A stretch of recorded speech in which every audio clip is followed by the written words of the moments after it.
السلام علیکم دوستو، السلام علیکم Pakistan. Welcome to another new video by Pak life information channel for the people of Pakistan.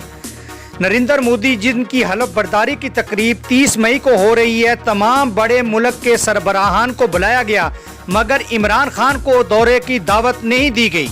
خبر کو تفصیل میں ڈسکس کرنے سے پہلے آپ پاک لائف انفارمیشن چینل کو دل سے لائک، فیس بک اور سوشل میڈیا پر زیادہ سے زیادہ شیئر اور سبسکرائب کرنا نہ بھولیے تاکہ ہر آنے والی نئی ویڈیو سب سے پہلے آپ تک پہنچ سکے.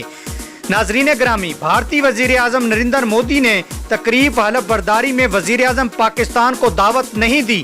تقریب میں نیتن یاہو، روسی صدر پیوٹن، ولی عہد ابو ظبی اور بنگلہ دیشی وزیر اعظم حسینہ واجد کو بلایا گیا ہے. عمران خان کو نہ بلانے کی وجہ خطے میں گریڈ گیم ہے. عمران خان خطے کی سیاست میں فٹ نہیں ہو رہے. سینئر تجزیہ کار ڈاکٹر شاہد مسعود نے اپنے تبصرے میں بتایا کہ مودی نے تقریب حلف برداری میں اسرائیلی وزیر اعظم نیتن یاہو، روسی صدر پیوٹن، باقی سربراہان مملکت کو بلایا لیکن عمران خان کو نہیں بلایا. نواز شریف کو اپنی تقریب حلف برداری میں بلایا تھا.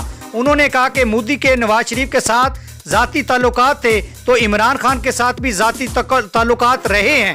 ناظرین گرامی، یہ ذاتی تعلقات والی بات نہیں بلکہ خطے میں ریاستوں کے درمیان جو گریڈ گیم چل رہی ہے اس میں عمران خان فٹ نہیں ہو رہے.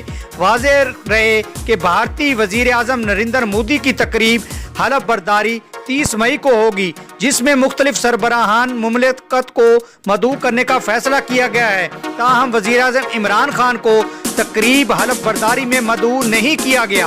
میڈیا رپورٹس کے مطابق بھارتی وزیر اعظم نریندر مودی کی تقریب حلف برداری 30 مئی کو ہوگی جس میں مختلف سربراہان مملکت کو مدعو کرنے کا فیصلہ کر لیا گیا ہے، لیکن وزیر اعظم عمران خان کو تقریب حلف برداری میں مدعو نہیں کیا جائے گا. واضح رہے، وزیر اعظم عمران خان نے اپنے بھارتی ہم منصب کو ٹیلی فون کر کے انتخابات میں جیت پر مبارکباد دی تھی. ترجمان دفتر خارجہ کے مطابق وزیر اعظم عمران خان نے اپنے بھارتی ہم منصب نریندر مودی کو ٹیلی فون کیا.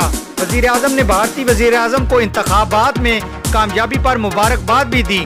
وزیر اعظم عمران خان کا کہنا تھا کہ جنوبی ایشیا میں امن و استحکام کے لیے وزیر اعظم مودی سے مل کر کام کرنے کا خواہش مند ہوں. دونوں ممالک کو اپنے عوام کی بہتری کے لیے مل کر کام کرنا ہوگا. یقیناً ناظرین، آپ کو عمران خان کے متعلق اور نریندر مودی کی تقریب حلف برداری کے متعلق میری لیٹسٹ ویڈیو پسند آئی ہوگی. پسند آنے کی صورت میں پاک لائف انفارمیشن چینل کو سبسکرائب کرنا نہ بھولیے. تھینکس فار جوائننگ اس. اللہ حافظ.